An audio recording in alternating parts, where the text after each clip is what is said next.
Hello everyone, I am Sinu and welcome back again to my YouTube channel Sinu Geography Classes। देखिए आज हम discuss करेंगे 11th class के NCERT की geography book Bharat भौतिक पर्यावरण का 3rd चैप्टर ड्रेनेज सिस्टम यानी अपवाह तंत्र। प्लीज चैनल को सब्सक्राइब कीजिएगा ताकि मेरे अगले वीडियो के नोटिफिकेशन आपको मिल सके। चलिए अपना टॉपिक स्टार्ट करते हैं। देखिए ड्रेनेज सिस्टम क्या होता है, अपवाह तंत्र क्या होता है। सबसे पहले हम इसका मीनिंग देखेंगे। देखिए निश्चित वाहिकाओं के माध्यम से हो रहे जल प्रवाह को अपवाह कहते हैं। निश्चित वाहिकाओं के माध्यम से, देखिए फॉर एग्जाम्पल ये यहाँ पर कोई रिवर है, यहाँ पर ये ऐसे ऐसे क्या हो रही है, ऐसे ऐसे यहाँ किसी रीजन में ये बह रही है। निश्चित वाहिकाओं के माध्यम से ये जब सिंगल रिवर ऐसे बह रही है तो इसको बोलते हैं हम अपवाह। इन वाहिकाओं के जाल को अपवाह तंत्र कहते हैं।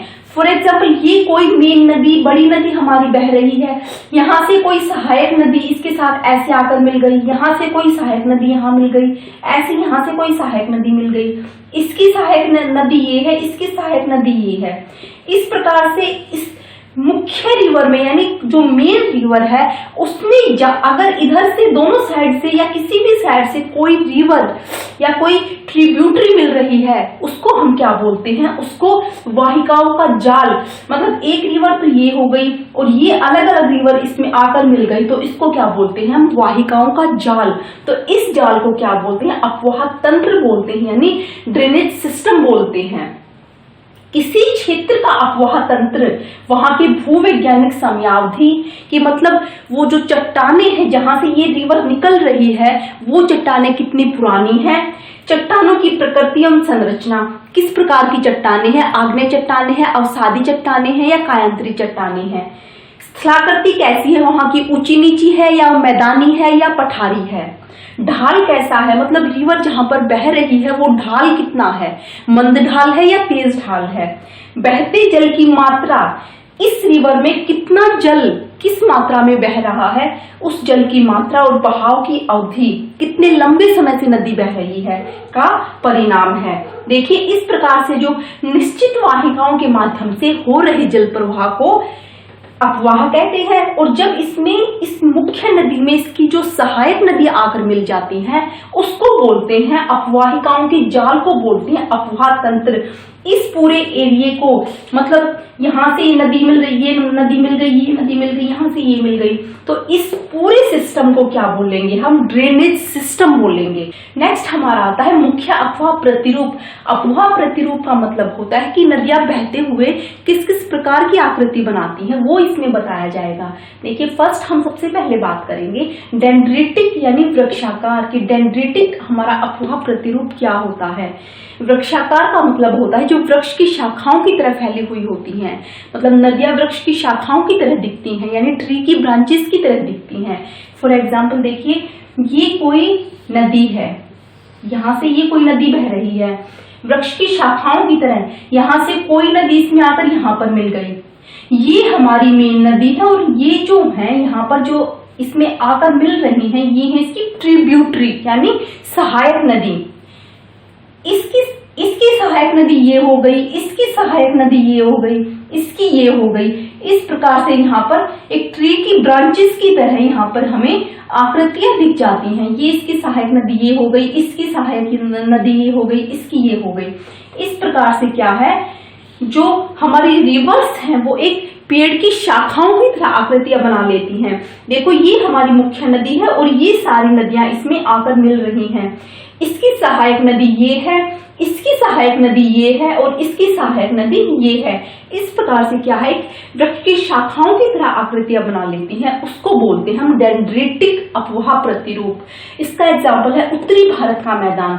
देखिए जो उत्तरी भारत के मैदान में जैसे गंगा नदी बह रही है, गंगा नदी की सहायक नदियां उसमें आकर मिल रही हैं, यमुना नदी की सहायक नदियां उसमें आकर मिल रही हैं, ब्रह्मपुत्र की सहायक नदियां उसमें आकर मिल रही हैं। तो इस प्रकार से जो उत्तरी भारत के मैदान में जो नदियां बहती हैं, जो रिवर बहती हैं, वो क्या बनाती हैं, डेंड्रिटिक यानी वृक्षाकार अपवाह प्रतिरूप। सेकंड हमारा आता है रेडियल यानी अरीय। देखिए अरीय अपवाह प्रतिरूप में होता है जब नदियां किसी पर्वत से निकलकर चारों दिशाओं में बहती हैं यानी ऑल डायरेक्शंस में बहती हैं।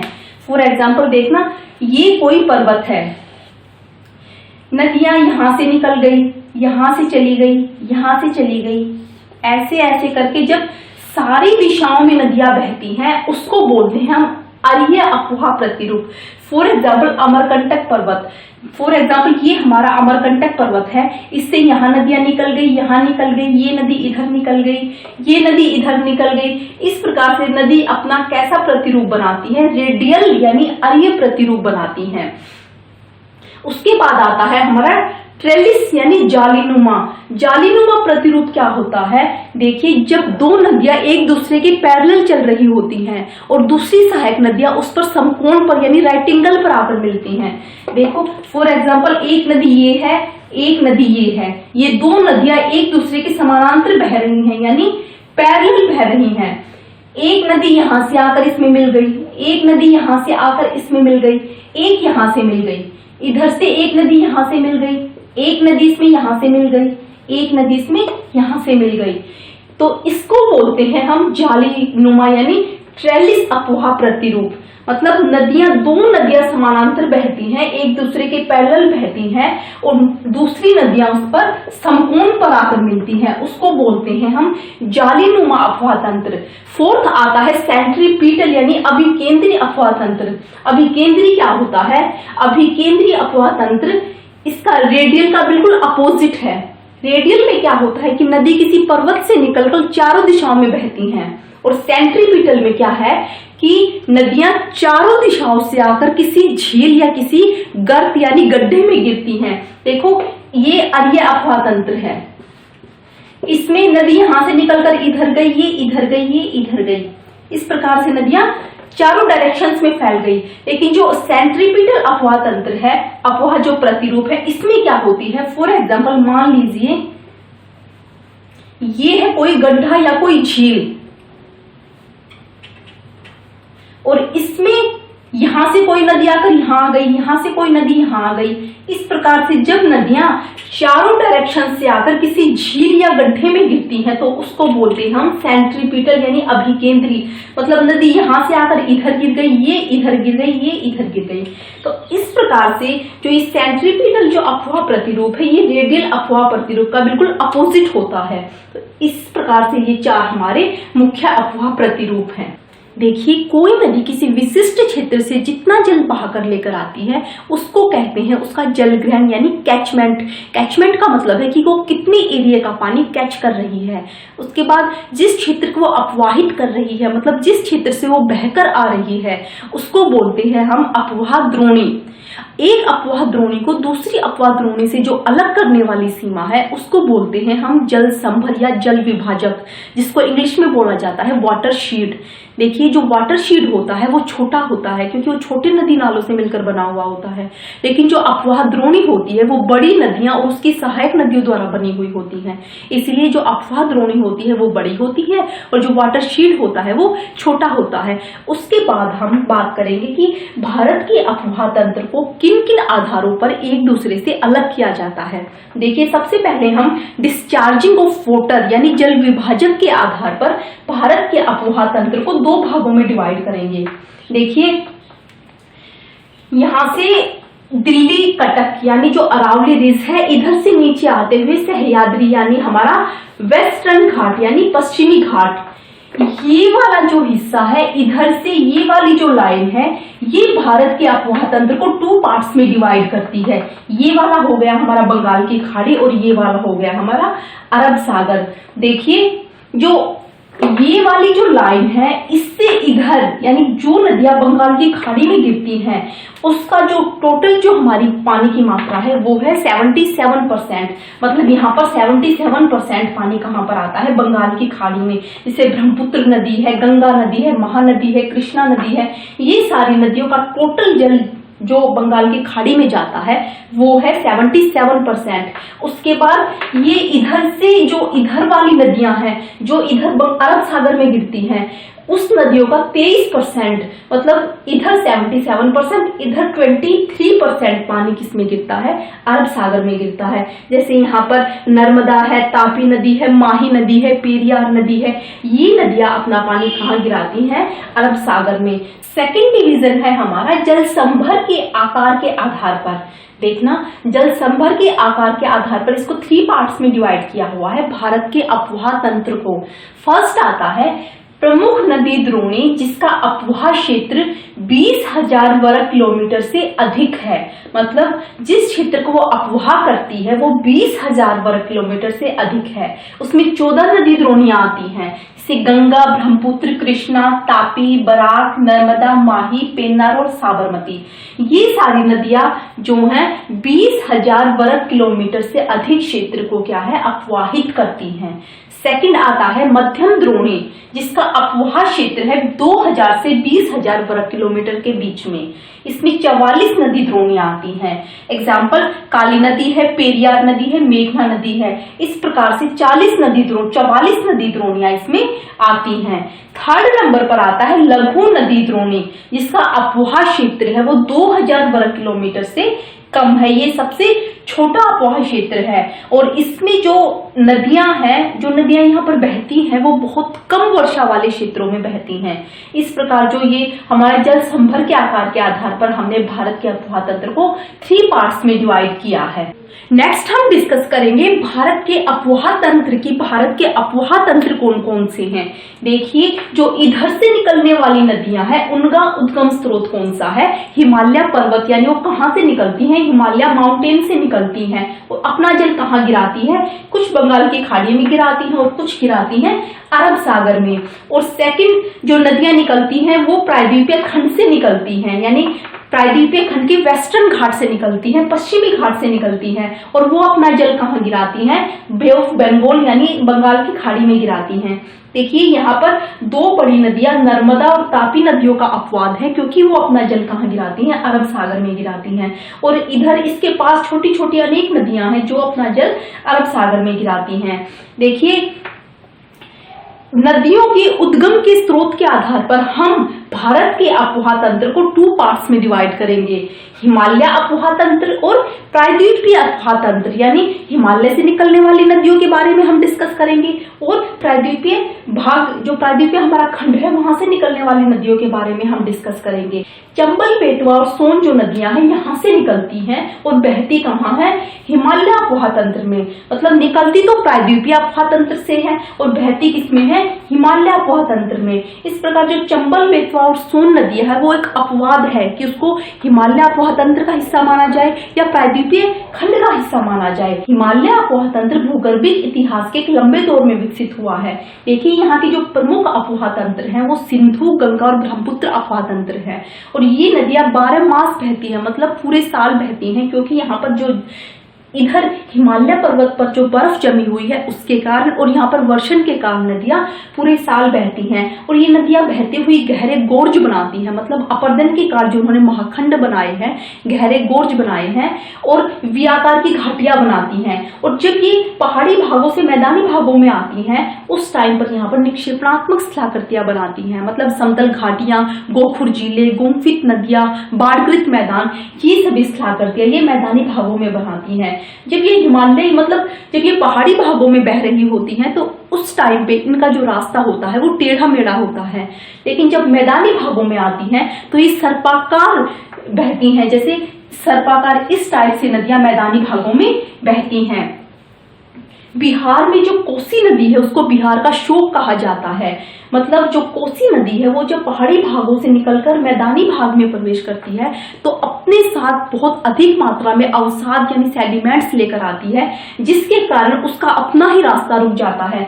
फॉर एग्जाम्पल देखिए, ये बिहार की कोसी नदी है। जब ये पहाड़ी भागों से निकलकर मैदानी भागों में प्रवेश करती है, ऐसे ऐसे जब ये मैदानी भागों में प्रवेश करती है तो यहाँ पर बहुत अधिक मात्रा में सेडिमेंट्स इकट्ठा कर देती है। और जब सेडिमेंट्स इकट्ठा करती है तो इस नदी का जो रास्ता है, मतलब इसका जो पानी का बहाव है वो ऐसे चला जाता है। तो यहाँ तो पानी आ नहीं सकता क्योंकि अधिक मात्रा में सेडिमेंट्स इकट्ठा हुए हैं। तो इस प्रकार ये नदी अपना रास्ता बदल लेती है और इसके रास्ता बदलने से क्या हुआ, यहाँ पर जो बस्ती बसी हुई है वो पूरी क्या हुई, पानी में डूब गई। इसीलिए बिहार को, मतलब कोसी नदी को बिहार का शोक कहा जाता है, मतलब सोरो ऑफ बिहार कहा जाता है। उसके बाद आता है हिमालय अफवाह तंत्र का विकास कैसे हुआ। देखिए हिमालय तंत्र के विकास के बारे में, यानी जो नदियां यहाँ पर बहती हैं उसके विकास के बारे में वैज्ञानिकों में मतभेद हैं। ऐसा माना जाता है जो मायोसीन काल था उसमें, मतलब 2.4 करोड़ वर्ष से 50 लाख वर्ष पहले जो यहाँ पर नदियां बहती थी वो सिर्फ एक नदी बहती थी जिसको शिवालिक या इंडो ब्राह्मण कहा जाता है। वो नदी इधर से ऐसे आती हुई असम से ऐसे होती हुई पंजाब से और फिर कहाँ गिरती थी, सिंध यानी इधर अरब सागर में गिर जाती थी। फिर क्या हुआ, धीरे धीरे जब टाइम बीतता गया, मतलब समय बीतता गया, उस टाइम पे यहाँ पर जो दिल्ली रिज है उसका उभार होना शुरू हो गया, वो ऊपर उठना शुरू हो गई और उसको बोलते हैं जल विभाजक। यानी इधर पश्चिम में सिंधु नदी और उसकी हिमालय से निकलने वाली सहायक नदियां इधर अपना जल गिराने लगी, इधर अरब सागर में।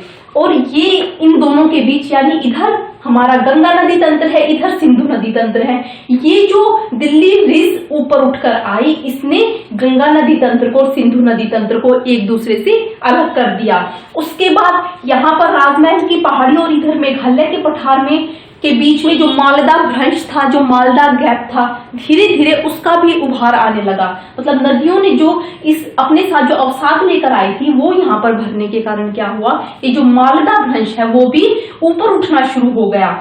उससे क्या हुआ, जब वो ऊपर उठा तो उसने इधर ब्रह्मपुत्र नदी और इधर गंगा नदी को भी एक दूसरे से अलग कर दिया। मतलब ये इसके उभार के कारण इधर पूर्व में बन गई ब्रह्मपुत्र नदी तंत्र और इधर बीच में बन गया हमारा गंगा नदी तंत्र। मतलब जो इंडो ब्राह्मण यानी जो पूरी शिवालिक नदी जिसको बहुत टाइम पीरियड पहले बोला जाता था, ये एक नदी थी, उसको इधर दिल्ली रिज ने और इधर मालदा भ्रंश ने 3 पार्ट्स में डिवाइड कर दिया। पश्चिम में हो गया सिंधु नदी और उसकी सहायक नदियां, इधर हो गई गंगा नदी और हिमालय से निकलने वाली उसकी सहायक नदियां, और इधर आ गई ब्रह्मपुत्र नदी और हिमालय से निकलने वाली उसकी सहायक नदियां। इस प्रकार से इंडो इब्राहिम जो नदी है वो 3 पार्ट्स में बट गई, ऐसा वैज्ञानिकों का मानना है। लेकिन अभी ये पूरी तरह से प्रूव नहीं हो पाया है कि कालांतर में एक नदी थी और अब उसकी 3 नदी तंत्र बन गई है, ऐसा वैज्ञानिकों में मतभेद पाया जाता है।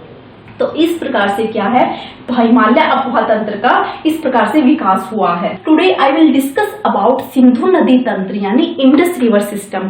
फर्स्ट ऑफ ऑल आपको मैं मैप में शो कराऊंगी कि सिंधु नदी कहाँ से निकलती है और कहाँ पर गिरती है।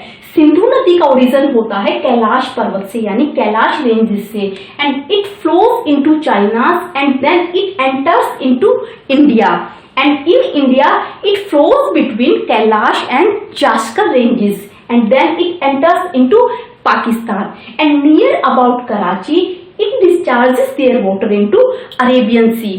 कैलाश पर्वत से निकलती है, कुछ ये चाइना के क्षेत्र में बहती है, उसके बाद ये इंडिया में एंटर करती है और लद्दाख और जास्कर रेंजेस के बीच में बहती हुई ये इधर पाकिस्तान में एंटर करती है। उसके बाद यहाँ कराची के पास आकर ये कहाँ गिरती है, अरब सागर में गिरती है। अब हम इसकी डिटेल में स्टडी करेंगे कि इस नदी की कौन कौन सी सहायक नदी है और किस तरह से ये नदी बहती है। ये जो सिंधु नदी है ये 3 देशों में से होकर बहती है, Bharat, Pakistan and China, and it is an international river. ये एक अंतरराष्ट्रीय नदी है। यह विश्व की सबसे बड़ी नदी द्रोणियों में से एक है। It is one of the largest river basins of the world. इसका जो टोटल क्षेत्रफल है, जो इसका टोटल एरिया है वो है 11,65,000 वर्ग किलोमीटर यानी स्क्वायर किलोमीटर।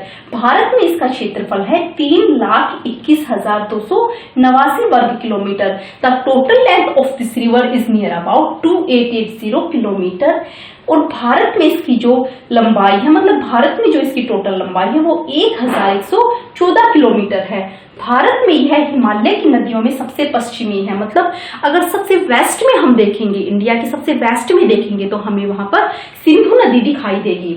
इसका जो उद्गम है, इसका जो ओरिजिन है वो कहां से होता है? तिब्बती क्षेत्र में कैलाश पर्वत श्रेणी में बोखरचू के निकट एक हिमनद से यानी ग्लेशियर से होता है, जो कितनी एल्टीट्यूड पर है, कितनी ऊंचाई पर है? 4164 मीटर की ऊंचाई से ये नदी निकलती है। बोखरचू के निकट एक ग्लेशियर से निकलती है। तिब्बत में इसे सिंगी खंबान यानी शेरमुख कहते हैं। In Tibet it is known as सिंगी खंबान। शेरमुख का मतलब है कि जहां से ये नदी निकलती है वहां की जो शेप है, उस ग्लेशियर की शेप जहां से नदी निकलती है वो एक शेर के मुख जैसी है, मतलब एक लोयन की माउथ जैसी शेप उसकी आती है, इसीलिए इसको शेरमुख कहा जाता है।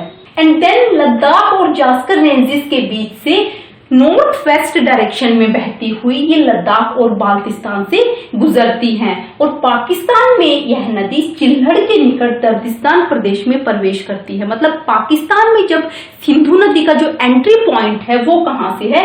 दर्दिस्तान। मतलब जब पाकिस्तान में एंट्री करती है तो सबसे पहले कहां पर एंट्री होती है इसकी? दर्दिस्तान प्रदेश में।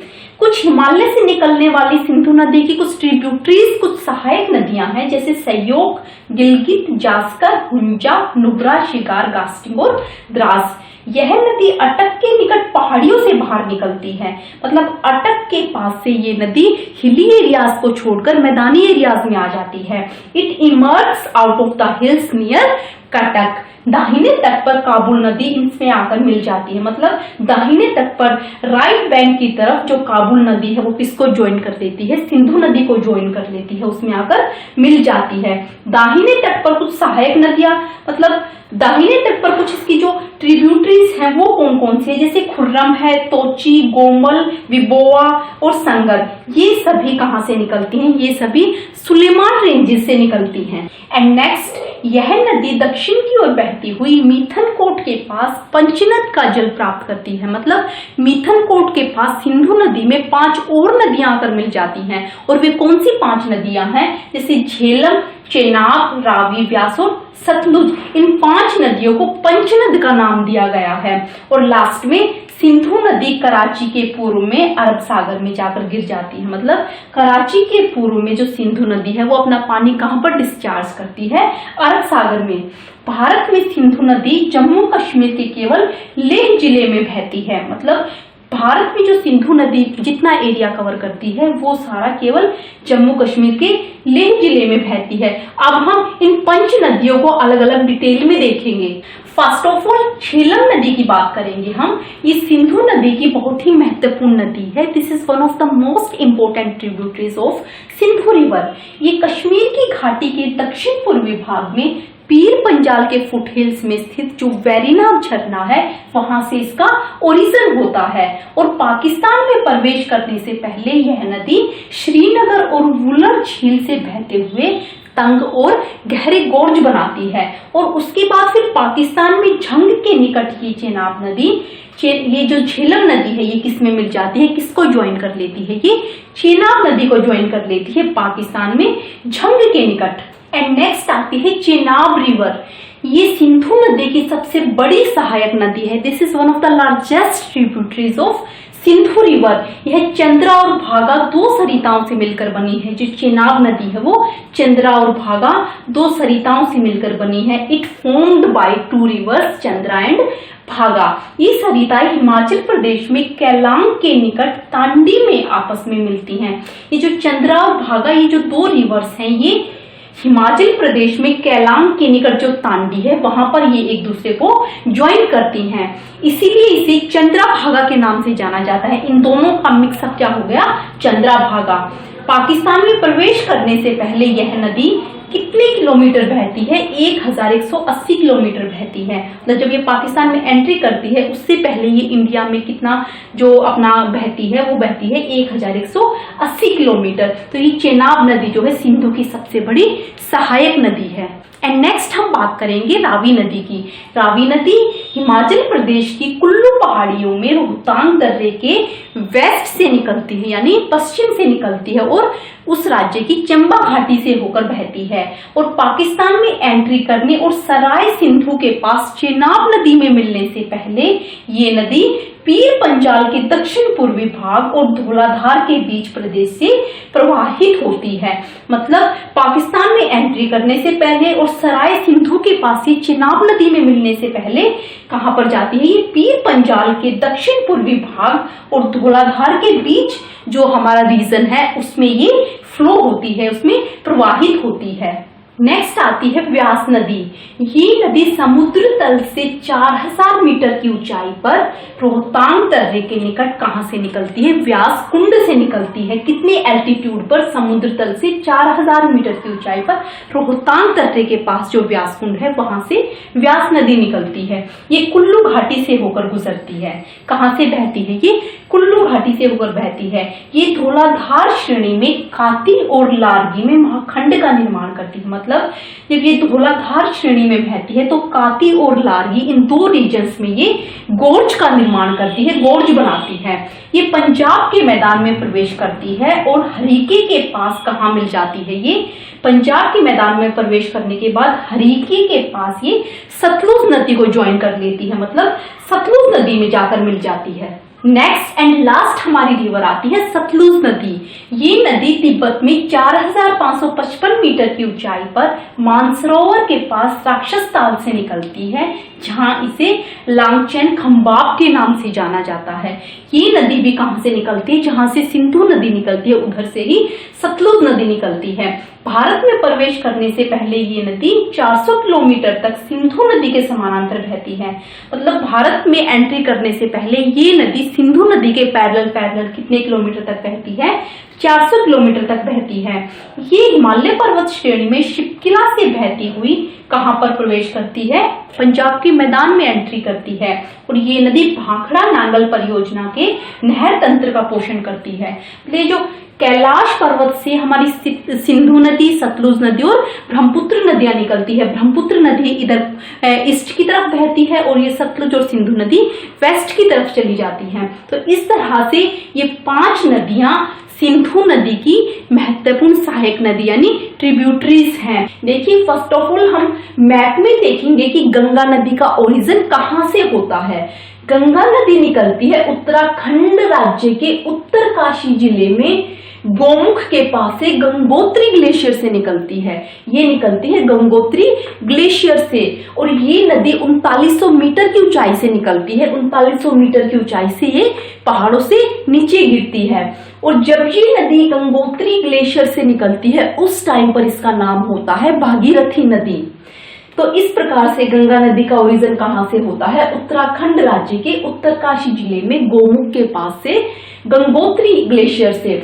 देखिए अब हमने मैप में इसको देख लिया, अब हम इसको बिल्कुल डिटेल में देखेंगे कि ये नदी कहां से कैसे कैसे निकलती है और कौन कौन सी सहायक नदियां इसमें आकर मिलती हैं। देखिए इसमें हम देखेंगे कि गंगा नदी कैसे निकलती है। प्लीज इसको बिल्कुल ध्यान से देखिएगा, आपको गंगा नदी का सारा स्ट्रक्चर समझ में आ जाएगा। देखिए सबसे उधर यमुनोत्री हिमनद से निकलती है यमुना नदी, इधर गंगोत्री ग्लेशियर से निकलती है भागीरथी नदी। मतलब वो नदी गंगा ना होकर पहले किस नाम से निकलती है? भागीरथी के नाम से निकलती है। फिर इधर आ जाता है केदारनाथ, केदारनाथ से निकलती है मंदाकिनी नदी और इधर आ जाता है फिर बद्रीनाथ, बद्रीनाथ से निकलती है, बद्रीनाथ में स्तोपत ग्लेशियर से निकलती है। इधर से विष्णु गंगा के नाम से एक नदी निकलती है और इधर से निकलती है धौली गंगा, इधर विष्णु गंगा, इधर से ये धौली गंगा नदी आपस में यहाँ पर ज्वाइन हो जाती है, मिल जाती है। और ये मिलती कहाँ है? विष्णु प्रयाग में एक दूसरे से आपस में मिल जाती है। ये जो जगह है ये कौन सी जगह है? विष्णु प्रयाग में विष्णु गंगा और धौली गंगा नदी आपस में मिल जाती है।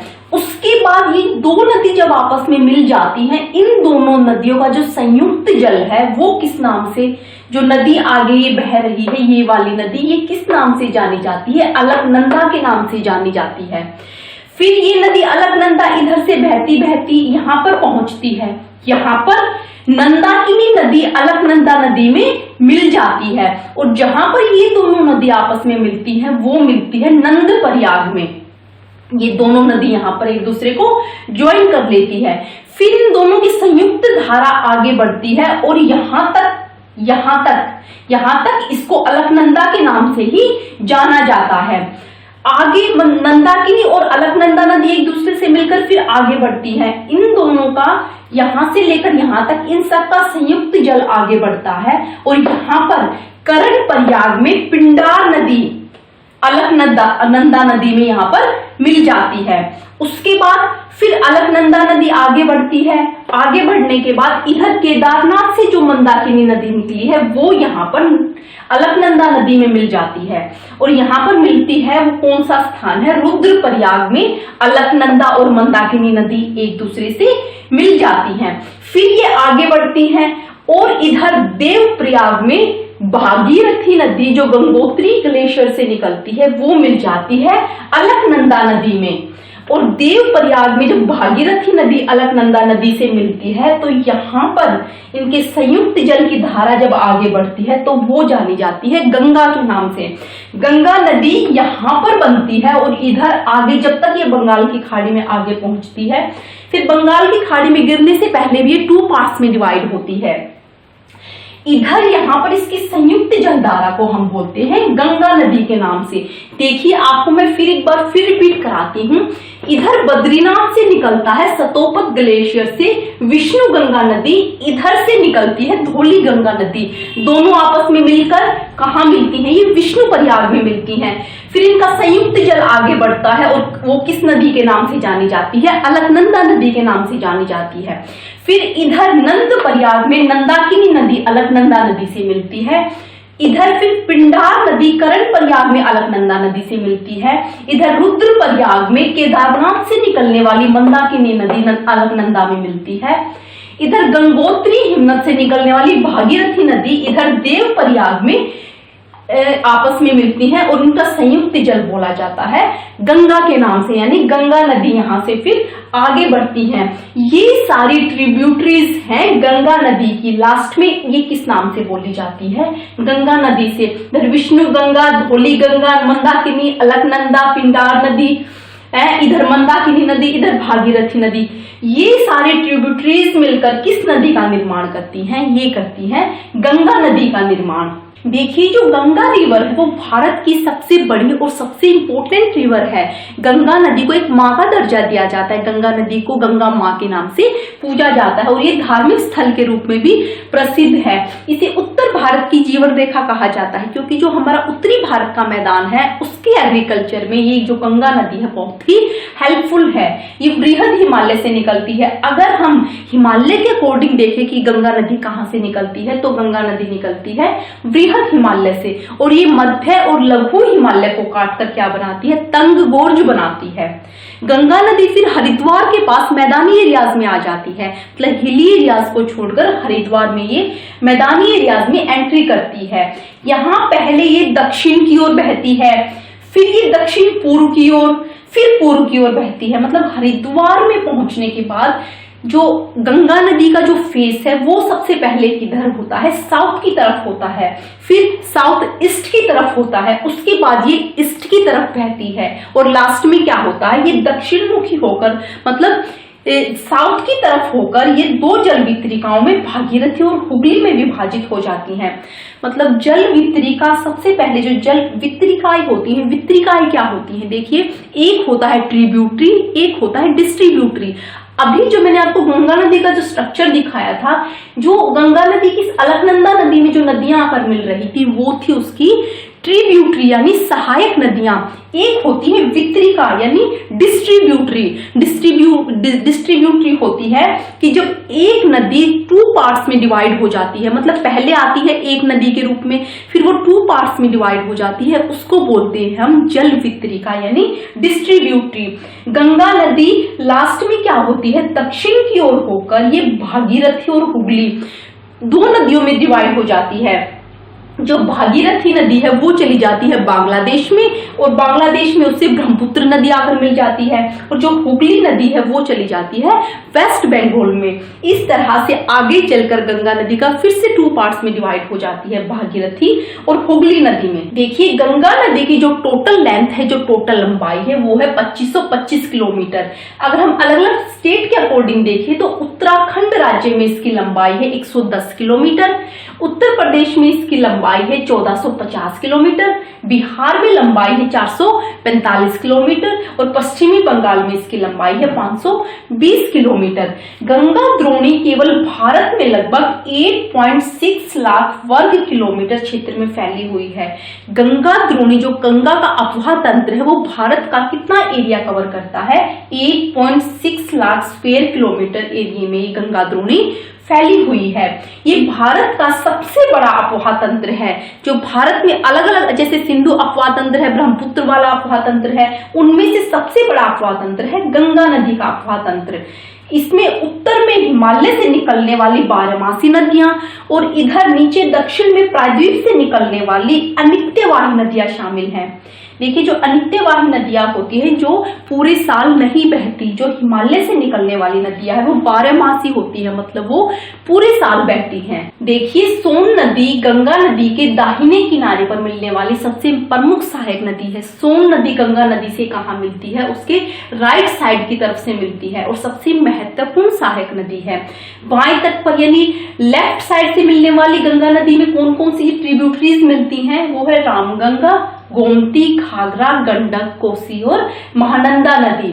और सागर द्वीप के पास लास्ट में गंगा नदी अपना वाटर कहां पर डिस्चार्ज करती है? बे ऑफ बंगाल यानी बंगाल की खाड़ी में। अब हम बात करेंगे यहाँ पर यमुना नदी की। यमुना नदी निकलती कहां से है? यमुनोत्री हिमनद से निकलती है। यमुना गंगा की सबसे पश्चिमी और सबसे लंबी सहायक नदी है। सबसे वेस्ट में जो नदियां, जो ट्रिब्यूटरीज गंगा नदी की हैं, सबसे वेस्ट में मिलती है हमें यमुना नदी। और सबसे लंबी सहायक नदी कौन सी है गंगा नदी की? यमुना नदी।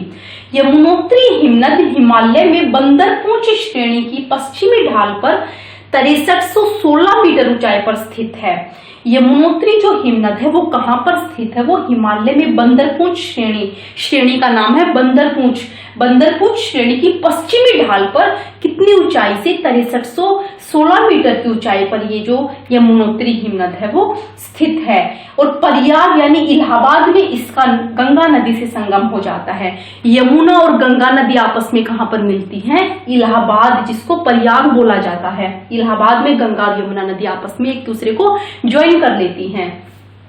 और प्रायद्वीपीय पठार से निकलने वाली चंबल, सिंध, बेतवा, केन दाहिने तट पर यानी गंगा नदी में यानी यमुना नदी में जो चंबल, सिंध, बेतवा, केन, ये गंगा यमुना नदी जब मिल जाती है तो इसके दाहिने तट पर यानी राइट साइड से कौन सी नदी आकर मिलती है? चंबल, सिंध, बेतवा और केन। और इसके बाएं तट पर यानी लेफ्ट साइड से कौन सी नदी आकर मिलती है? हिडन, रिंद, सेंगर और वरुणा।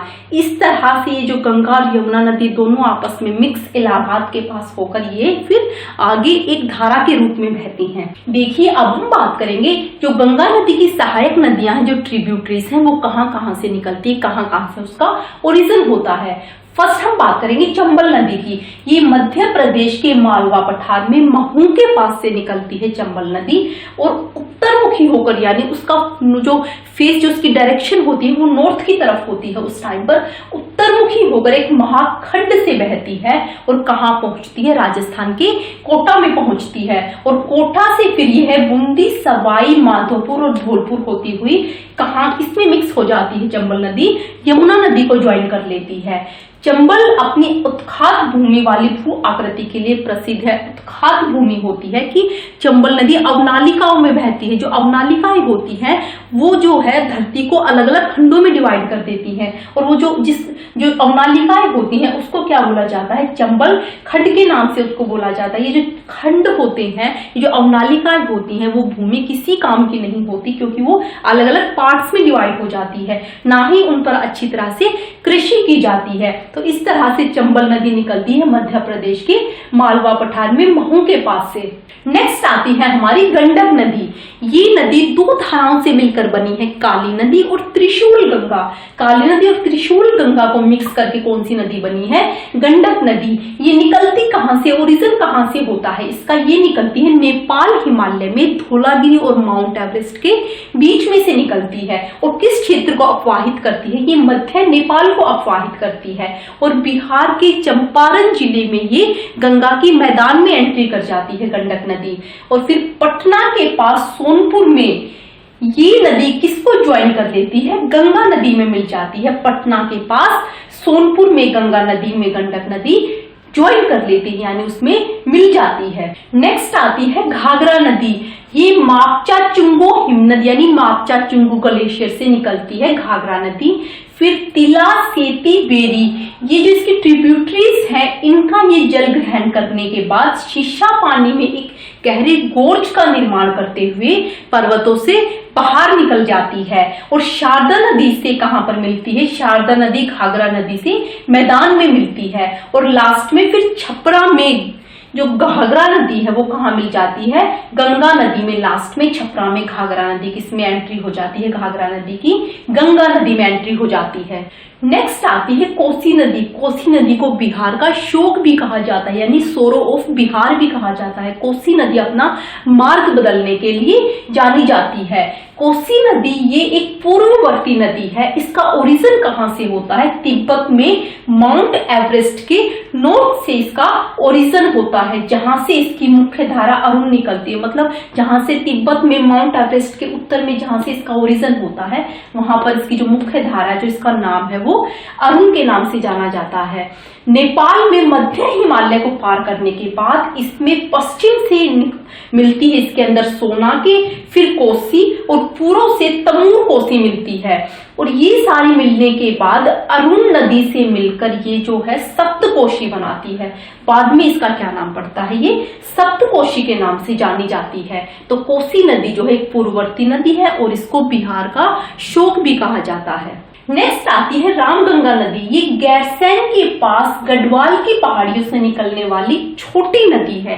जो रामगंगा नदी है ये गढ़वाल की पहाड़ियों के पास से निकलती है और एक छोटी नदी है। शिवालिक को पार करने के बाद यह अपना मार्ग कहाँ किस डायरेक्शन में करती है? दक्षिण पश्चिम दिशा की ओर बनाती है। उत्तर प्रदेश में नजीबाबाद के पास ये कहां पर एंट्री करती है? मैदानी एरिया में एंट्री करती है उत्तर प्रदेश में नजीबाबाद के पास से। और लास्ट में कन्नौज के पास ये कहां पर मिल जाती है? ये गंगा नदी में मिक्स हो जाती है रामगंगा नदी। तो इस तरह से जो रामगंगा नदी है वो गैरसैंण के निकट गढ़वाल की पहाड़ियों से निकलती है और लास्ट में फिर ये कन्नौज के पास गंगा नदी में मिक्स हो जाती है। नेक्स्ट आती है दामोदर नदी। ये नदी छोटा नागपुर पठार के पूर्वी किनारे पर बहती है और भ्रंश घाटी से बहती हुई ये कहां गिरती है? हुगली नदी में। हुगली नदी कौन सी है? जो आगे चलने के बाद जो गंगा नदी दो डिस्ट्रीब्यूटरीज में डिवाइड हो गई थी, दो वितरिकाओं में डिवाइड हो गई थी, एक भागीरथी और दूसरी हुगली। तो दामोदर नदी हुगली नदी में जाकर मिल जाती है। और हुगली नदी की जो मुख्य सहायक नदी है वो है बराकर नदी। और पहले जो दामोदर नदी को कहा जाता था बंगाल का शोक, क्योंकि दामोदर नदी भी अपना मार्ग बदलने के लिए प्रसिद्ध थी। पहले इसे क्या कहा जाता था? बंगाल का शोक कहा जाता था। नेक्स्ट आती है शारदा या सरयू नदी। इसका उद्गम नेपाल हिमालय में मिलाम हिमनद यानी मिलाम ग्लेशियर से होता है, जहां इसे किस नाम से जाना जाता है? गौरी गंगा के नाम से जाना जाता है। ये भारत नेपाल सीमा के साथ साथ बहती हुई जब बहती है तो वहां पर इसको किस नाम से जाना जाता है? कालिया चाइक नदी के नाम से इसको जाना जाता है, जब ये भारत नेपाल की सीमा के साथ साथ बहती है। और लास्ट में ये कहां पर मिक्स हो जाती है? शारदा या सरयू नदी मिक्स हो जाती है घाघरा नदी में। तो इस तरह से जो सरयू नदी है, इसको सरयू भी बोला जाता है, इसको शारदा भी बोला जाता है। लास्ट में ये कहां पर विलीन हो जाती है? घाघरा नदी में अपना पानी डिस्चार्ज कर देती है। नेक्स्ट आती है महानंदा नदी। ये नदी दार्जिलिंग पहाड़ियों से निकलती है और पश्चिमी बंगाल में गंगा के बाएं तट पर मिलने वाली ये सबसे अंतिम नदी, सबसे लास्ट नदी है। नेक्स्ट आती है सोन नदी। ये गंगा के दक्षिणी तट पर मिलने वाली एक बड़ी सहायक नदी है। ये अमरकंटक पठार से निकलती है और पठार के उत्तरी किनारे पर जलप्रपातों की श्रृंखला बनाती हुई ये नदी पटना से पश्चिम में आरा के पास, आरा कहाँ पर है, बिहार में, आरा के पास ये कहाँ पर मिल जाती है, सोन नदी गंगा नदी में विलीन हो जाती है, गंगा नदी में अपना वाटर डिस्चार्ज कर देती है। इस तरह से जो गंगा नदी है वो लास्ट में कहाँ पर गिरती है, लास्ट में अपना पानी बे ऑफ बंगाल यानी बंगाल की खाड़ी में अपना पानी विलीन कर देती है। इस तरह से हमारा ये गंगा नदी तंत्र यहाँ पर कंप्लीट होता है। देखिए फर्स्ट ऑफ ऑल हम करेंगे इसमें ब्रह्मपुत्र नदी तंत्र। ब्रह्मपुत्र नदी कहाँ से निकलती है और कहाँ पर वो गिरती है। देखिए सबसे पहले हम मैप में शो करेंगे कि ब्रह्मपुत्र नदी का ओरिजिन कहाँ से होता है। ब्रह्मपुत्र नदी निकलती है कैलाश रेंज से यानी कैलाश पर्वत श्रेणी में मानसरोवर झील के पास से चैमा युंगडुंग हिमनद से निकलती है। जहां से निकलती है उस ग्लेशियर का नाम है चैमा युंगडुंग। यहाँ कैलाश पर्वत रेंज से निकलने के बाद इधर तिब्बत में बहती हुई अरुणाचल प्रदेश में ये इंडिया में एंटर करती है। इधर से बहती हुई यहाँ पर ये अरुणाचल प्रदेश में इंडिया में एंटर करने के बाद ये फिर असम घाटी में बहती है। उसके बाद ये जाती है यहाँ पर बांग्लादेश में और बांग्लादेश में एंट्री करने के बाद फिर इधर से ये अपना वाटर कहाँ पर डिस्चार्ज करती है, बंगाल की खाड़ी में। इधर तिब्बत में इस नदी को बोला जाता है सांगपो नदी। तो इस तरह से यहाँ से निकलकर ये इधर से बहती हुई अरुणाचल प्रदेश में, फिर असम घाटी में, फिर बांग्लादेश में और उसके बाद ये कहाँ गिरती है, बंगाल की खाड़ी में गिरती है। देखिए अब हम ब्रह्मपुत्र नदी की डिटेल देखेंगे कि ये नदी कहाँ कहाँ से जाती है और कौन कौन सी ट्रिब्यूटरीज यानी उसकी सहायक नदियां उसमें आकर मिलती हैं।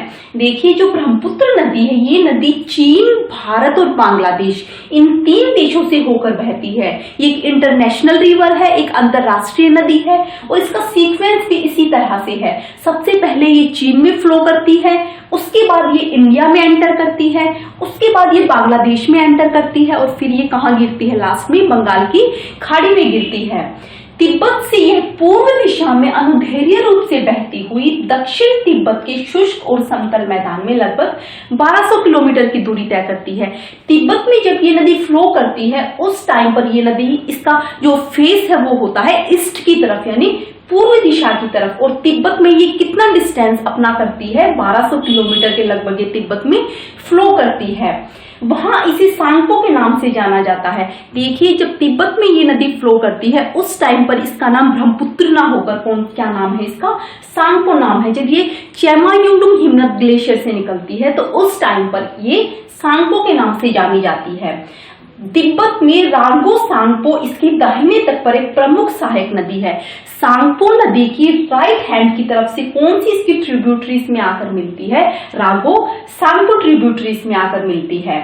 और मध्य हिमालय में नामचा बारवा शिखर के पास एक गहरे गोर्ज का निर्माण करती हुई एक तेज बहाव वाली नदी के रूप में ये बाहर आती है। देखिए जो नामचा बारवा जो शिखर है वो कितने मीटर की उसकी हाइट है, 7755 मीटर की हाइट है। और मध्य हिमालय में जो नामचा बारवा शिखर है इसके पास से गहरे गोर्ज यानी गहरे महाखंड का निर्माण करती हुई ये वहां से तेज बहाव के रूप में बाहर निकल आती है।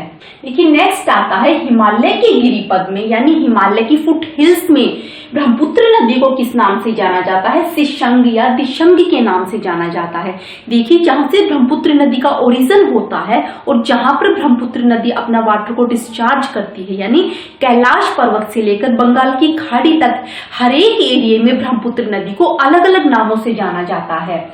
अरुणाचल प्रदेश में सादिया कस्बे के पश्चिम में ये नदी भारत में एंट्री करती है। पहले ये तिब्बत में फ्लो करती है, उसके बाद इंडिया में एंट्री कहां से होती है इस नदी की, अरुणाचल प्रदेश में सादिया कस्बे के वेस्ट से ये नदी भारत में एंट्री करती है। दक्षिण पश्चिम दिशा में बहते हुए इसके बाएं तट पर इसकी सहायक नदियां दिबांग या सिकांग और लोहित इसमें आकर मिल जाती हैं। देखिए जैसे ब्रह्मपुत्र नदी का यहाँ तिब्बत से ओरिजिन होने के बाद तिब्बत में इस तरह से बहती हुई फिर ये यहाँ पर अरुणाचल प्रदेश के बाद इंडिया में एंटर करती है। फिर इस तरह से दक्षिण पश्चिम दिशा की तरफ बहते हुए जो इसकी सहायक नदियां हैं, यानी इसके बाएं तट की तरफ यानी लेफ्ट बैंक की साइड से कौन कौन सी सहायक नदियां इसमें आकर मिलती हैं? दिबांग या सिकांग, यानी ये एक नदी है, इसको दिबांग बोल सकते हो या सिकांग बोल सकते हो। दिबांग या सिकांग और लोहित, ये दो नदियां इसके लेफ्ट बैंक की तरफ से इस नदी को ज्वाइन कर लेती हैं। इसके बाद ये नदी ब्रह्मपुत्र के नाम से जानी जाती है। मतलब इंडिया में एंट्री करने के बाद जब दिबांग और लोहित नदी इसमें ज्वाइन कर लेती है, उसके बाद ये नदी किस नाम से जानी जाती है? ब्रह्मपुत्र नदी के नाम से जानी जाती है। असम घाटी में अपनी 750 किलोमीटर की यात्रा, इसमें बहुत अधिक मात्रा में सहायक नदी आकर मिल जाती है। देखिए असम घाटी में ये टोटल कितना डिस्टेंस कवर करती है? 750 किलोमीटर का। असम घाटी में 750 किलोमीटर की अपनी टोटल यात्रा ये करती है और उसमें बहुत अधिक मात्रा में सहायक नदियां इस नदी में आकर मिल जाती हैं। देखिए ब्रह्मपुत्र नदी में कौन कौन सी सहायक नदियां आकर मिलती हैं? इसके बाएं तट पर यानी लेफ्ट बैंक की तरफ से कौन सी नदी इसको ज्वाइन करती है? बूढ़ी, दिहिंग और धनसरी रिवर। और राइट साइड से यानी दाएं तट से कौन सी नदियां मिलती हैं इसमें? सुबनसिरी, कामेक, मानस और संकोच, ये 4 नदियां दाएं तट की तरफ से मिलती हैं। इस तरह से जब ये नदियां ब्रह्मपुत्र नदी को ज्वाइन करती हैं, उसके बाद ब्रह्मपुत्र नदी की एंट्री कहां पर होती है? बांग्लादेश में एंट्री होती है। और फिर ये नदी किस डायरेक्शन में बहती है? दक्षिण की तरफ बहती है। देखिए ब्रह्मपुत्र नदी का तिब्बत से ओरिजिन होता है, उसके बाद ये नदी इधर इंडिया में एंट्री करने के बाद इधर असम घाटी से बहती हुई ये नदी कहां पर जाती है? बांग्लादेश में एंट्री करती है। और एंट्री करने के बाद ये नदी किस डायरेक्शन में बहती है? साउथ की तरफ बहती है, यानी दक्षिण दिशा की तरफ ये बहती है। उसके बाद ये यहाँ पर कहाँ गिरती है? बंगाल की खाड़ी में गिरती है। बांग्लादेश में तिस्ता नदी इसके दाहिने तट पर मिलती है। बांग्लादेश में एंट्री करने के बाद जो तिस्ता नदी है वो इसके राइट साइड से ब्रह्मपुत्र नदी को ज्वाइन करती है। और तिस्ता नदी के ज्वाइन करने के बाद ब्रह्मपुत्र नदी बांग्लादेश में किस नाम से जानी जाती है? जमुना के नाम से जानी जाती है। और लास्ट में ये नदी पद्मा के साथ मिलकर, पद्मा कौन सी नदी है? जो गंगा नदी जब बांग्लादेश में एंट्री करती है तो बांग्लादेश में गंगा नदी को किस नाम से जाना जाता है? पद्मा के नाम से जाना जाता है। और लास्ट में पद्मा यानी गंगा नदी और ब्रह्मपुत्र नदी यानी जमुना नदी, पद्मा और जमुना ये दोनों नदी एक साथ मिलकर कहां पर गिरती हैं? बंगाल की खाड़ी में जा गिरती हैं। देखिए ये जो इंडिया का एरिया है जहां से ब्रह्मपुत्र नदी बहती है वो बहुत भारी वर्षा वाला एरिया है। और भारी वर्षा होने के कारण क्या होता है कि ब्रह्मपुत्र नदी अपने साथ बहुत अधिक मात्रा में सेडिमेंट्स लेकर आती है। ब्रह्मपुत्र नदी में वर्ल्ड का सबसे बड़ा नदी द्वीप है मांजुली द्वीप, जो किस कारण से बना है? जो ये अवसाद लाकर इकट्ठा करती है, उस कारण से विश्व का सबसे बड़ा मांजुली नदी द्वीप है ब्रह्मपुत्र नदी के अंदर। तो इस तरह से हमारा यहाँ पर ब्रह्मपुत्र नदी तंत्र कंप्लीट होता है। ब्रह्मपुत्र नदी निकलती है कैलाश पर्वत से और इस गिरती कहाँ पर है? बंगाल की खाड़ी में। तो ये हमारा ब्रह्मपुत्र नदी तंत्र यानी ब्रह्मपुत्र रिवर सिस्टम यहाँ पर कंप्लीट होता है। देखिए हमारा हिमालय अफवाह तंत्र कंप्लीट होता है। हिमालय अफवाह तंत्र में हमने किया था सिंधु नदी का अफवाह तंत्र, ब्रह्मपुत्र नदी का अफवाह तंत्र और गंगा नदी का अफवाह तंत्र। अब हम करेंगे प्रायद्वीपीय अफवाह तंत्र। देखिए जो प्रायद्वीपीय खंड है हमारा, प्रायद्वीपीय अफवाह तंत्र है, ये हिमालय अफवाह तंत्र से बहुत पुराना है। हिमालय अफवाह तंत्र नया है और ये पुराना है। ये हमें किस बात से पता चलता है? जो प्रायद्वीपीय अफवाह तंत्र में बहने वाली नदियां हैं वो है प्रौढ़ावस्था में, और हिमालय अफवाह तंत्र में बहने वाली नदियां हैं युवावस्था में। और इनकी घाटियों का चौड़ा और उथला होना भी ये साबित करता है कि प्रायद्वीपीय अफवाह तंत्र पुराना है और हिमालय अफवाह तंत्र नया है। देखिए जो प्रायद्वीपीय अफवाह तंत्र है इसमें इसके उत्तरी साइड से यानी इसकी नॉर्थ जो साइड है यहाँ से चंबल, सिंध, बेतवा, केन और सोन ये नदियां निकलती तो प्रायद्वीपीय अफवाह तंत्र से है, लेकिन बहती कहाँ है? ये हिमालय अफवाह तंत्र में। ये गंगा नदी की सहायक नदियां हैं। इस तरह से ये नदियां मतलब अपवाद है कि इन नदियों को हिमालय अफवाह तंत्र का माना जाए हिस्सा या प्रायद्वीपीय अफवाह तंत्र का हिस्सा माना जाए। देखिए प्रायद्वीपीय अफवाह तंत्र में ये जो पश्चिमी घाट है हमारा पश्चिमी तट के पास, ये पश्चिमी घाट अरब सागर में गिरने वाली नदियां और बंगाल की खाड़ी में गिरने वाली नदियों के बीच जल विभाजक का कार्य करता है। मतलब इस पश्चिमी घाट से जो इधर वाली नदियां हैं वो गिरती हैं अरब सागर में और इधर वाली नदियां हैं वो गिरती हैं बंगाल की खाड़ी में।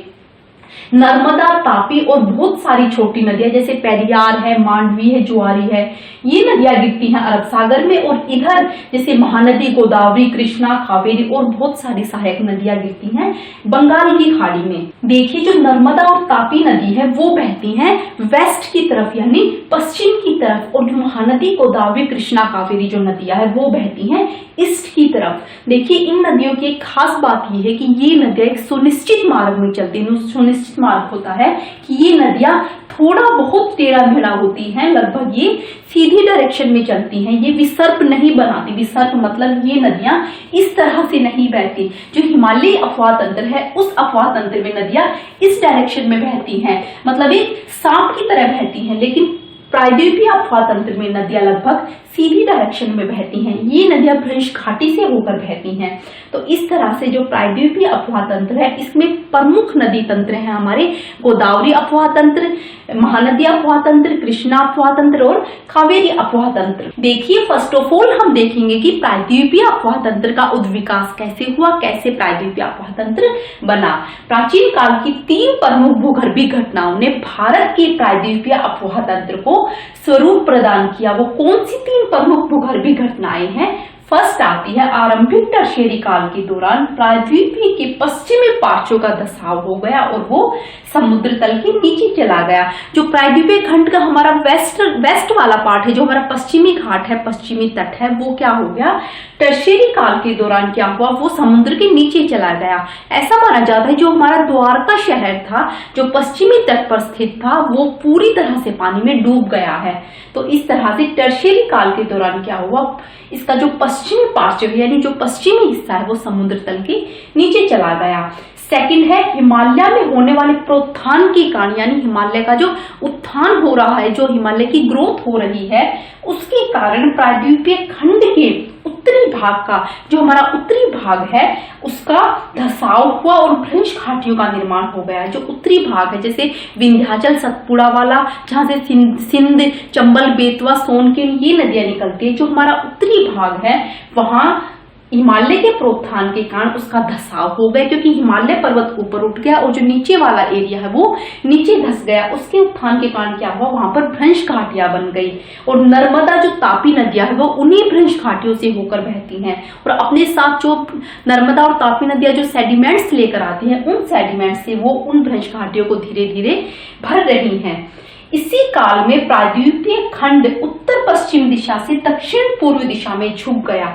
इसी काल में मतलब टर्शियरी काल में प्रायद्वीपीय खंड की जो डायरेक्शन है वो उत्तर पश्चिम दिशा से यानी नॉर्थ वेस्ट डायरेक्शन से वो किधर झुक गया, दक्षिण पूर्व यानी साउथ ईस्ट की तरफ झुक गया। इसी कारण इसका जो अफवाह है वो बंगाल की खाड़ी की तरफ हो गया।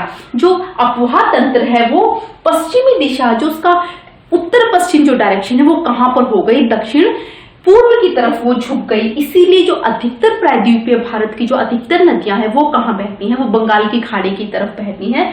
सिर्फ नर्मदा और तापी ये 2 नदियां और बहुत सारी छोटी नदियां वो प्रायद्वीपीय यानी अरब सागर की तरफ बहती हैं। इसी कारण जो प्रायद्वीपीय खंड है हमारा उसका जो टोटल, अगर हम उसका अफवाह देखें, जो टोटल ड्रेनेज सिस्टम देखें तो वो है बंगाल की खाड़ी की तरफ। तो इसी तरह से प्रायद्वीपीय अफवाह तंत्र का उद्विकास हुआ। आगे हम देखेंगे प्रायद्वीपीय अफवाह तंत्र यानी प्रायद्वीप के जो नदी तंत्र हैं, जैसे वहां पर बहने वाली नदियां हैं वो किस तरह से कहां कहां बहती हैं और कौन कौन सी सहायक नदियां उसमें आकर मिलती हैं। देखिए हमने हिमालय अफवाह तंत्र कर लिया था, अब हम कर रहे हैं प्रायद्वीपीय अफवाह तंत्र और इसका प्रायद्वीपीय अफवाह तंत्र का इंट्रोडक्शन विद मैप और प्रायद्वीपीय अफवाह तंत्र का उद्विकास कैसे हुआ, कैसे उसका डेवलपमेंट हुआ वो हमने कर लिया था पहले वाले पार्ट में। आज हम स्टार्ट करेंगे प्रायद्वीपीय नदी तंत्र कि प्रायद्वीपीय अफवाह तंत्र में कौन कौन सी नदियां बहती हैं, कहां से निकलती हैं, कहां पर गिरती हैं और कौन कौन सी उसकी ट्रिब्यूटरीज उसमें आकर मिलती हैं। देखिए फर्स्ट हम बात करेंगे महानदी की। महानदी छत्तीसगढ़ के रायपुर जिले में सिहावा के पास से निकलती है और उड़ीसा से बहती हुई अपना जल कहां पर डिस्चार्ज करती है? बंगाल की खाड़ी में। निकलती कहां से है? छत्तीसगढ़ के रायपुर जिले से सिहावा के पास से निकलती है और फिर कहां पर बहती है? ये उड़ीसा से बहती हुई अपना जल कहां पर डिस्चार्ज करती है? बंगाल की खाड़ी में।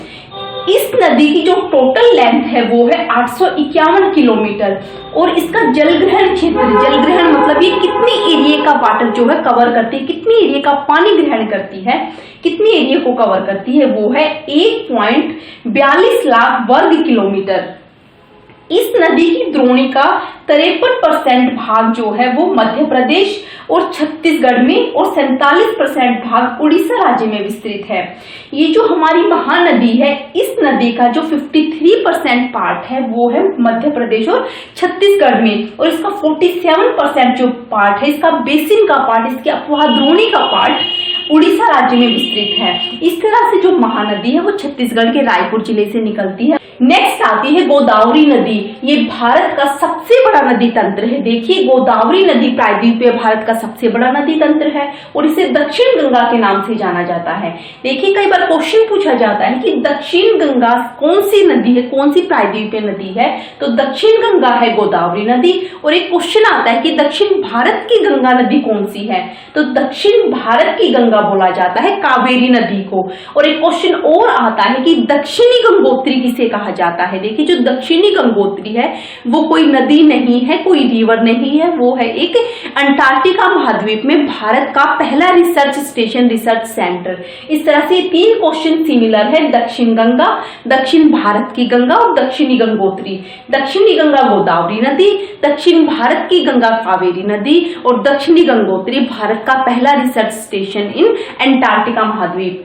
इसका ओरिजिन कहां से होता है गोदावरी नदी का? इसका ओरिजिन होता है महाराष्ट्र के नासिक जिले से और बंगाल की खाड़ी में ये अपना जल विसर्जित करती है। निकलती है महाराष्ट्र के नासिक जिले से और गिरती कहां पर है? बंगाल की खाड़ी में।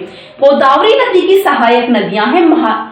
सहायक नदियां कहां से गुजरती हैं? ये गुजरती हैं महाराष्ट्र, मध्य प्रदेश, छत्तीसगढ़, ओडिशा और आंध्र प्रदेश राज्यों से गोदावरी नदी की सहायक नदियां गुजरती हैं।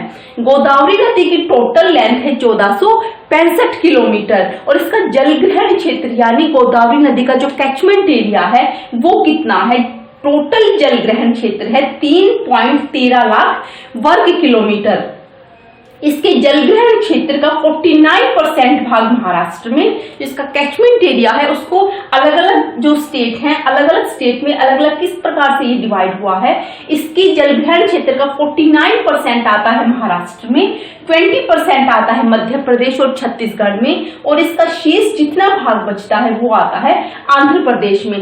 गोदावरी नदी की सहायक नदियां हैं वेनगंगा, पेनगंगा, इंद्रावती, प्राणहिता और मंजरा। ये सारी गोदावरी नदी की सहायक नदियां हैं।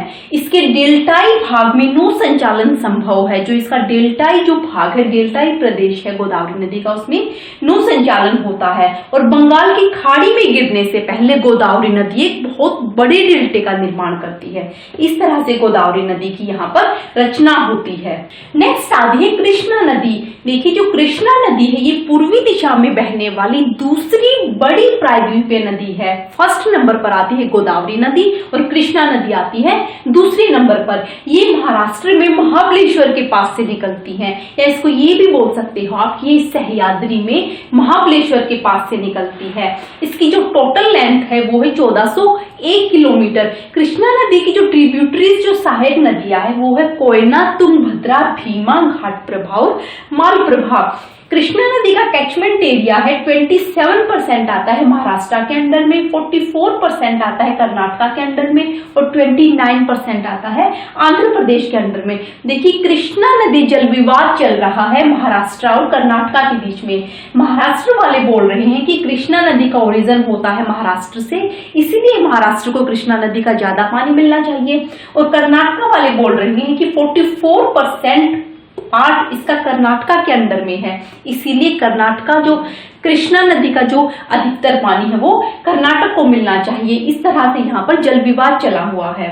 और कृष्णा नदी पर नागार्जुन सागर बांध बनाया गया है। कृष्णा नदी पर, ये क्वेश्चन कई बार पूछा जाता है कि कृष्णा नदी पर कौन सा डैम बनाया गया है, तो वो है नागार्जुन सागर डैम। इस तरह से कृष्णा नदी का ओरिजिन होता है महाराष्ट्र के महाबलेश्वर के निकट से, और लास्ट में ये कहाँ गिरती है, बंगाल की खाड़ी में गिरती है। नेक्स्ट आती है कावेरी नदी। कावेरी नदी का ओरिजिन कहाँ से होता है, इसका ओरिजिन कर्नाटक के कोगाडू जिले में ब्रह्मगिरी की पहाड़ियों से होता है 1341 मीटर की ऊंचाई से।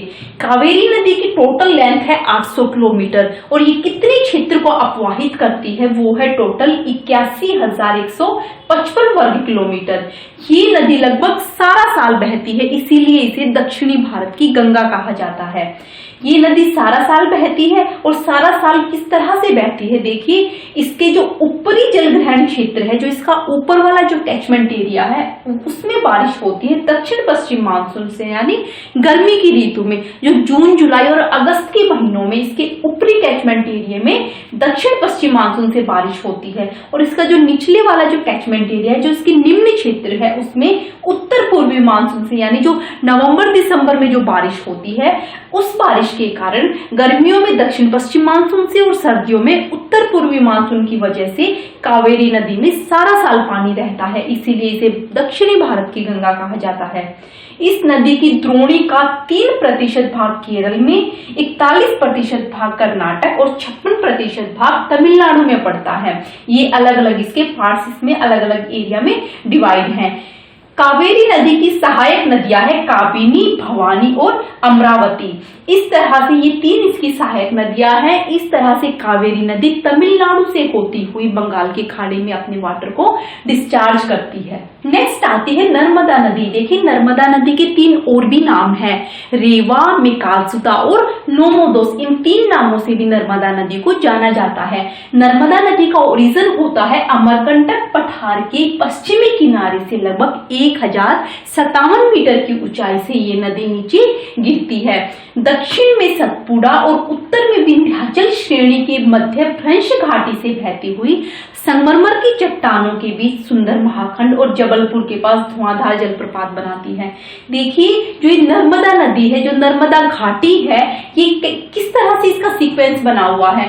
सबसे ऊपर आता है विंध्याचल पर्वत श्रेणी, उसके नीचे आती है नर्मदा घाटी, फिर उसके नीचे आता है सतपुड़ा, उसके नीचे आती है तापी की घाटी और सबसे लास्ट में आता है अजंता की पहाड़ियां। ये इस तरह से इसका सीक्वेंस बना हुआ है। सबसे नॉर्थ में विंध्याचल श्रेणी, फिर नर्मदा घाटी, फिर सतपुड़ा, फिर तापी की घाटी, फिर अजंता की पहाड़ियां। इस तरह से ये इन दोनों के बीच से बहती हुई, यानी सतपुड़ा और विंध्याचल के बीच से नर्मदा घाटी से बहती हुई, भ्रंश घाटी से बहती हुई संगमरमर की चट्टानों से एक सुंदर महाखंड, एक गोर्ज का निर्माण करती है और जबलपुर के पास एक धुआंधार वाटरफॉल का निर्माण करती है।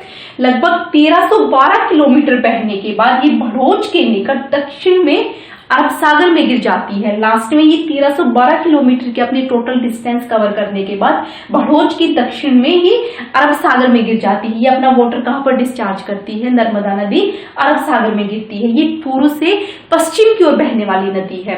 फिर 27 किलोमीटर लंबा ज्वारन्मुख बनाती है, यानी एस्चुरी बनाती है। कितना लंबा, 27 किलोमीटर लंबा। और सरदार सरोवर परियोजना नर्मदा नदी के ऊपर ही बनाई गई है। जो सरदार सरोवर परियोजना है वो कई बार ये क्वेश्चन आता है कि नर्मदा नदी के ऊपर कौन सी परियोजना है, तो सरदार सरोवर परियोजना नर्मदा नदी के ऊपर बनाई गई है। इस तरह से नर्मदा नदी अमरकंटक पठार से निकलती है और अपना ये टोटल डिस्टेंस कवर करने के बाद कहां पर गिरती है, अरब सागर में जाकर गिरती है। नेक्स्ट आती है तापी नदी। तापी नदी पश्चिम दिशा की ओर बहने वाली दूसरी नदी है। देखिए जो नर्मदा और तापी नदियां हैं, ये दोनों नदियां ईस्ट से वेस्ट की तरफ फ्लो करती हैं। इसका ओरिजिन होता है मध्य प्रदेश के बैतूल जिले में मुल्ताई पहाड़ियों से ये निकलती है। तापी नदी की टोटल लेंथ है 724 किलोमीटर और ये कितने क्षेत्र को अपवाहित करती है, ये करती है 65,145 वर्ग किलोमीटर क्षेत्र को अपवाहित करती है। इसके अपवाह क्षेत्र का 79% भाग महाराष्ट्र में और 15% पार्ट इसका आता है मध्य प्रदेश में और 6% पार्ट इसका आता है गुजरात में। नेक्स्ट आती है लूनी नदी अरावली के पश्चिम में लूनी राजस्थान का सबसे बड़ा नदी तंत्र है। देखिए जो लूनी नदी है वो राजस्थान की सबसे बड़ी नदी है। ये पुष्कर के पास दो धाराओं सरस्वती और सागरमती से उत्पन्न होती है। स्टार्टिंग में लूनी नदी किससे बनी थी? ये सरस्वती और सागरमती, ये दो धाराएं यहाँ से निकली थी पुष्कर के पास से। उसके बाद गोविंदगढ़ के पास ये दोनों धाराएं सरस्वती और सागरमती एक दूसरे को ज्वाइन कर लेती हैं और फिर उसके बाद अरावली पहाड़ियों से निकलने के बाद ये नदी लूनी के नाम से कही जाती है। फिर ये तलवाड़ा तक ये पश्चिम दिशा में बहती है और फिर दक्षिण पश्चिम दिशा की तरफ बहती हुई ये लास्ट में कहाँ मिलती है? कच्छ के रण में जा गिरती है। इस तरह से जो लूनी नदी है वो एक छोटा यानी अल्पकालिक नदी तंत्र है, क्योंकि राजस्थान में रेतीला होने के कारण क्या है, लूनी नदी जो है सबसे लंबा मार्ग तय करती है बाकी नदियों की बजाय। देखिए पश्चिम की ओर बहने वाली कुछ छोटी छोटी नदियां हैं, उनके बारे में हम देखेंगे। फर्स्ट आती है सेत्रुनिजी नदी, ये अमरावली जिले में डल कहवा से निकलती है। सेकंड है भद्रा नदी, ये राजकोट जिले की अनियाली गांव के पास से निकलती है। उसके बाद आती है ढाडर नदी, ये पंचमहल जिले के घंटार गांव से निकलती है। फिर आती है माही नदी, ये मध्य प्रदेश के धार के पास से निकलती है। वैतरणा नदी नासिक जिले के त्र्यंबक पहाड़ियों से निकलती है। कालिंदी नदी बेलगाम जिले के से निकलकर कारवाड़ की खाड़ी में जाकर गिरती है।